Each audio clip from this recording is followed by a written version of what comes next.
this story goes back a few years.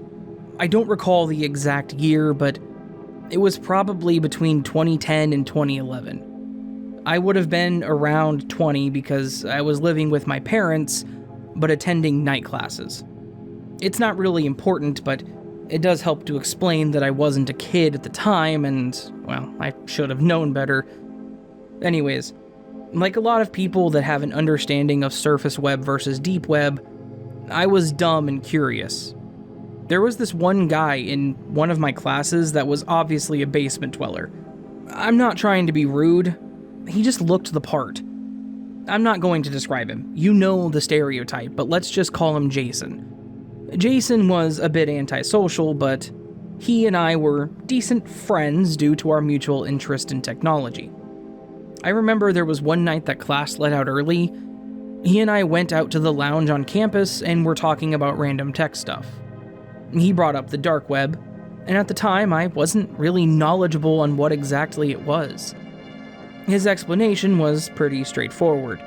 It was a collection of sites and pages that were essentially hidden from the everyday user. And because of this, it was rife with illegal activity. At first, his explanation was enough to make me lose interest, but then he started showing me the pages that he used. He said the main one was basically a bulletin board like 4chan, but on steroids. He warned me that some of it was questionable, but there were sections where people would talk about philosophy, new technology, politics, and conspiracy theories. Now, I'm a bit of a conspiracy nut. Not in that I believe in them, but I love to read them. And I love to pick apart what these people think. Obviously, some of them are completely insane, but there are some theories that are interesting and really do get you thinking. When Jason told me about this conspiracy board, it caught my attention. I told him that I wanted to get in on it, and he gave me a look that basically said, "I don't think you should be doing this." I told him that I understood the risk, and that I would take any precautions that he suggested. I guess this was enough to convince him, and he gave me a list of things to do when I got home in order to get on the site. He then gave me the onion link to the page, and that was that. I went home, got on my desktop downstairs, and set up everything that he had said to set up. From there, I got on the bulletin and spent the entire night reading various conspiracy theories and paranormal explanations. Honestly, this was the highlight of my year. These were some of the craziest theories that I have ever read. After a few days, I started feeling a bit more comfortable and started commenting on posts. For the most part, I would prod for more information, and people were shockingly respectful. I was genuinely surprised how straightforward the posts were.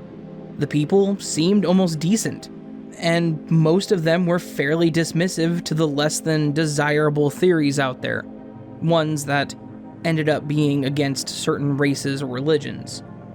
To be completely honest, this page felt more like a surface webpage. They were mostly respectful and open to discussion. The only reason I could think that this was a deep web site would be that they wanted a place to call their own and not get a ton of traffic. Then, it all went south. Fast.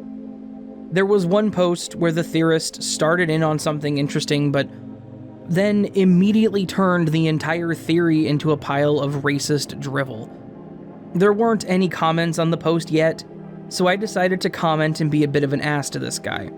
Maybe the anonymity had gotten to me, but I posted something like, "Get your racist BS off the board, your kind isn't welcome here." It was a basic comment, but I was satisfied that others would back me up and this guy would get the hint and go away. After a few minutes, I went back to the post to see if there were any responses. No surprise, there was. I opened the thread, and there was only one comment from the original poster, and it said the following: "F off, David." I was a bit shocked. My name is, in fact, David, but I had no idea how he could have known that. I started thinking back to whether or not I had maybe posted my name in another thread, if he'd somehow linked me to that post. I'd followed all of Jason's recommendations and covered my tracks in every way he had recommended. I decided to feign ignorance. I commented with, My name's not David. Nice try though, douchebag. I think that was where I had made my biggest mistake. I shouldn't have challenged him. I should have ignored him and moved on. He replied within a few moments, "Oh really? You're not David, last name, living with Carol and Larry, last name, that 1706 street name in Asheville, Virginia, attending college name and working part-time at my place of work?" I was completely in awe. This person had completely gathered all of my personal information within a matter of a few minutes, and it was completely accurate. I was honestly sweating at the prospect of this dark web rando knowing exactly who I was and where I was. I decided I would comment one more time and just concede this conversation. I wrote, "You win, I'll shut up," or something like that. There may have been more panic and begging in that comment. I went back after a few moments and noticed that his original comment was gone, and in its place was the following. Overwritten by Mod. To David, I'll remove your information this time as a courtesy, but it's best to keep your mouth shut from now on. Also, get a better VPN. Your current one is leaking your IP information. Apparently, the VPN that Jason told me to use had a data leak of some sort. One that he wasn't aware of, and one that gave away my actual location and registration information. I told Jason about what happened, and he laughed at me. He told me it was basically my fault because I didn't do an IP check while connected to see if my information was hidden. He was right. That was part of his checklist. So that's my dark web story, and it's my only dark web story, mostly because I never went back.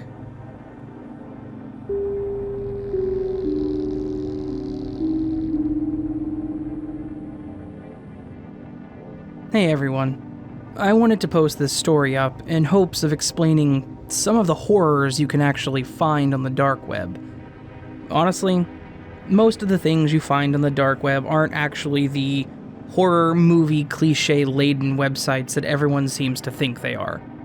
Most of the dark web is questionable or illegal adult content. People trying to buy medications illegally, things like that. If you're wanting something like what you see in the movies, you have to actually know where to look, as in have the onion link. I'm not saying that those things don't exist, they just aren't easily or readily available. A lot of people tend to think that there's some sort of dark version of Google where you can search for crazy stuff and be given a handful of results within a few moments. That's really not how it works. Anyways, that out of the way, I wanted to talk about a dark web experience that was honestly horrifying for my friends and I. This was several years ago. I think we were 16 or 17 at the time, and we thought we were super hackers. I know it sounds stupid, but the three of us were all about the nerdy crap, Python, networking, and again, quote-unquote hacking. I'll spare myself the embarrassment of explaining all that. Just know that we knew our way around a computer. Naturally, the three of us gravitated towards places like Reddit and then 4chan and such. I don't remember where we heard about the dark web, probably from a friend, the news, or on one of those aforementioned websites. But when we learned about the difference between surface web and dark web, our curiosity was piqued. We started looking into what it was, what was out there, and what we could do. Of course, we were enchanted with the hacker haven that it was glorified to be, and we thought we would get on there, look at some of the questionable sites, and be the coolest kids in high school because we had accessed content that other people didn't know existed. So, we did what we had to do. We loaded up Tor, got information on some onion links, and got ready to have our minds blown. Of course, it ended up not being as interesting as we thought it was going to be. The sites were plain, bland. We saw a couple sites selling pills and others that we didn't even bother scrolling through because of the front page. There were also a few adult-oriented webcam sites that honestly we weren't even interested in. I think all of us were getting a bit disappointed in what we were finding. Though I don't know what we were expecting to find, really. I think we just kind of started clicking through and going anywhere and everywhere we could get into. Looking back, that was a really stupid idea. After clicking around for a while, we ended up on a page that looked a little flashier than the others. I can't remember the name of the page, but I think it was something along the lines of "Your Choice," or something like that.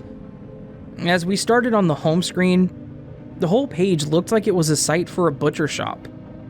There were a number of pictures of meat slices and cuts all over the front of it. It explained the quality and what seasoning to use with each piece.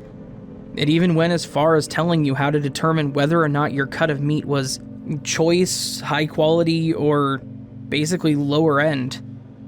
Unfortunately, I think you can all see where this is going. We ended up on a page with a list of cuts, and each of them had a diagram of a person next to it. The part where the meat came from was highlighted. Some of what was on that page was horrendously graphic, so I won't explain it in this story, but you can imagine what all was there. One of the most disturbing parts of this website was its explanation on its sourcing. If I recall, it explained that all of the packaging would be discreet, and they would include their own seasoning packets that could go best with whatever you chose. What's even worse, they explained that all of their meat was fresh and sourced on demand. They touted the fact that they had the ability to get everything when it was ordered. Obviously, we were freaked out by seeing this kind of meat. We got off the site and pretty much immediately removed Tor. We all kept up our pursuits into the IT world, sure, but I don't think any of us have ever been back to the dark web.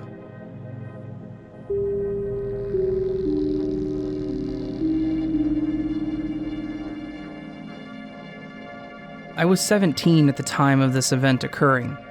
I was a nerdy and socially awkward teenager, so you can imagine the sort of crap that I did on the internet. I was at that perfect age to know my way around the internet. However, I had a knack for hacking into things that were meant to be private. Social media and such, you know, the usual thing kids my age did. This was on a Saturday night when I had decided to try and up my hacking game, or so to speak. I needed a challenge, which is when I stumbled onto the deep web. The deep web, it sounded pretty cool at the time. Honestly, it was the challenge that I had been looking for. I searched that stupid place for hours, my eyes absorbing everything that floated around the World Wide Web until I found the one thing that would prove if I was actually good at being a hacker or not. Well, I proved myself wrong, nonetheless, when I hacked into a seemingly harmless bank account. Boy, was I wrong. I did my usual thing, my fingers rapidly tapping at the keyboard, all the weird encrypted symbols staring at me. I did everything the usual way, continued to type at the keyboard until, ping, I was in. I had finally hacked into the account after hours of failing. It was unbelievable, to say the least. The person, though, they didn't spend the money inside the account. Instead, it was immediately being sent somewhere else, and being the curious teenager I was, I decided to follow the electronic footprint until another box on my computer screen popped up. It was a completely different bank account, one that was across the country from the one I had just been in. If it was obvious by now where this is heading, then you might want to listen carefully, because this was not in any way a fun experience for me. I quickly worked into hacking the new account, determined to figure out what the heck was going on with this, and much to my surprise, it led me to a page that I didn't even know existed. I really don't remember the website name, as this was such a long time ago, but this was one that you couldn't actually find if you searched on an engine like Google. This particular account was receiving money from across the country, and a few other places across the country. It took me hours to look through everything, and follow all the breadcrumbs, yet it wasn't until then that I had a great idea. Why not donate some of that money into the account of charities that could really use and would use the money? I took a break from my computer, long enough to grab some dinner and go to the bathroom. The realization hit me when I got back to my room. I didn't know what person would be missing the money. It was clearly hidden in the deep web for a reason, so someone didn't want it to be found, or they were doing something illegal. I ended up doing a thorough search into the account. It looked like they were being paid a crap load of money for something. Something they were doing for a lot of different people across the world. I don't remember exactly how I was able to find out the account holder's name. The real thing I remember was that I was such a freaking sleuth. I did find the name, and I did a search on that person. Lord, it took forever, but it turned out that the second account that I had hacked into was some sort of bounty hunter, and not in the traditional sense.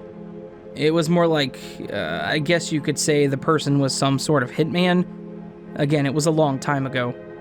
Trust me when I say that I immediately closed everything, found my way back out of the deep web, and shut my computer off for the night. I don't remember whether I had hidden my activity well enough. I don't remember if I even took the appropriate precautions, but I do know that I was terrified that the person would somehow figure out who I was and where I lived. I was afraid the person would come to my house or even my school just to murder me. I missed an entire week of school because I refused to even leave the house. And that wasn't my first time on the deep web, but it was definitely the last. The best advice I can give someone is to be careful when you're going that unfortunate rabbit hole. I'm sure it's exciting, but it can be very dangerous, and I'm not sure how all this really works nowadays. That experience scared me enough to stop any and all sorts of hacking. I couldn't stomach the fact that I may get killed over being too freaking curious. If you're absolutely certain that you want to go into the deep web, then please, please, take all the precautions to protect yourself and your family.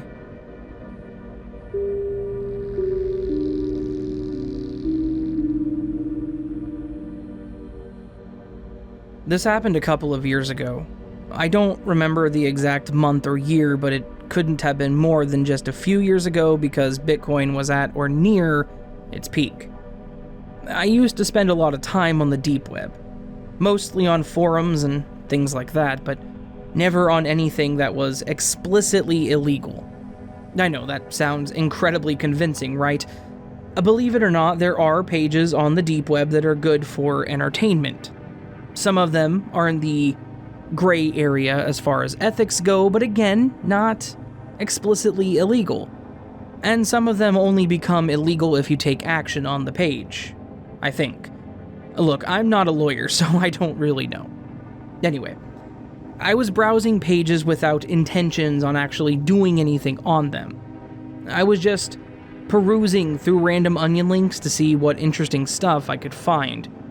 After checking out some random pages that sold things that were definitely not legal, I found a page that, well, again, was definitely not legal. From the start, on the page, I knew that this site was serious. The name of the page was something like L.H. Oswald Solutions, an obvious allusion to Lee Harvey Oswald, the man who assassinated JFK. Honestly, seeing that kind of made me chuckle. Something about using Oswald's name for the page was genuinely humorous. After reading their information, it was pretty clear why they had used that name. The entire page was meant for users to pay Bitcoin and hire a hitman. The page explained that they had top-tier men working for them, and price categories as well. The product started at intimidation and included things like arson, murder designed to look like a failed robbery, and had other tiers that were meant to make it look like an accident. The last one was the most expensive, obviously, and they gave scenarios on how they could make it happen, including hiking incidents, accidental drownings, and car troubles. Now, I had no intent on doing anything on this page other than reading what they had to say, mostly for personal entertainment. But then I got to the bottom of the main page. They had a full-on legal disclosure, which I thought was hilarious. It explained what actions you could take if they failed, and it laid out their personal guarantee that they could find anyone and everyone without fail. Immediately after this was a small note on the bottom. We can find anyone, and we can prove it. Click here for proof. Now, I know what you're thinking. No sane person would ever click that link, and no one could be so stupid as to click it intentionally. I didn't want to, but I had to. I had to know how they were going to guarantee that they could find anyone. So, I clicked the button, and the page switched over to a plain black site with a smiley face and an hourglass icon that indicated it was loading. After a few seconds, the hourglass turned into a check mark. At first, I thought that was it. It was just going to sit there with a check mark, and that was that. Then, much to my surprise, my cell phone started ringing. Obviously, I was freaking out inside, but I answered my phone anyway. I said hello.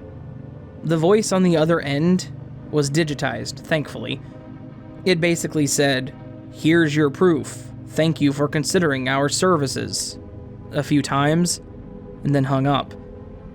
I was actually grateful that it was a robocall and not a real person, but I was also terrified that it was able to find my number and call me.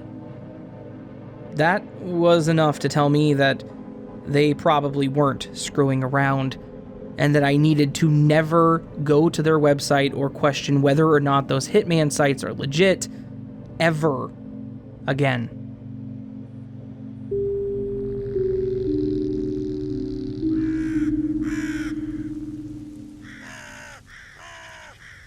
There you go, friends. That was a collection of some genuinely horrifying deep web horror stories. As an IT person, as a person that did cybersecurity for a long time, let me tell you, the deep web is not somewhere you want to go if you don't know what you're doing. Probably not somewhere you want to go if you do know what you're doing. Don't screw around with that stuff. I've had quite a few people ask me to get some deep web horror stories together, and let me tell you, I have wanted to for the entire 11, almost 12 months I've been doing this, and it is not easy. These stories are very hard to find. So, yeah.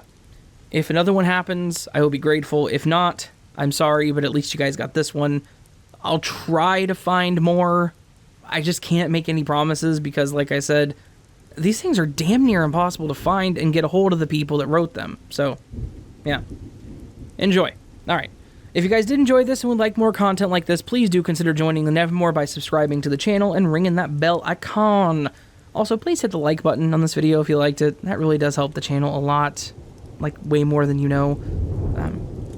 You can also follow me on all my social media platforms or support the channel through Patreon and Coffee. All of it optional. All of it, yeah, really, really appreciated. You don't even know. Anyway. Alright. Hope you guys have a great day. I hope to see you in the next video. Much love, and sleep well.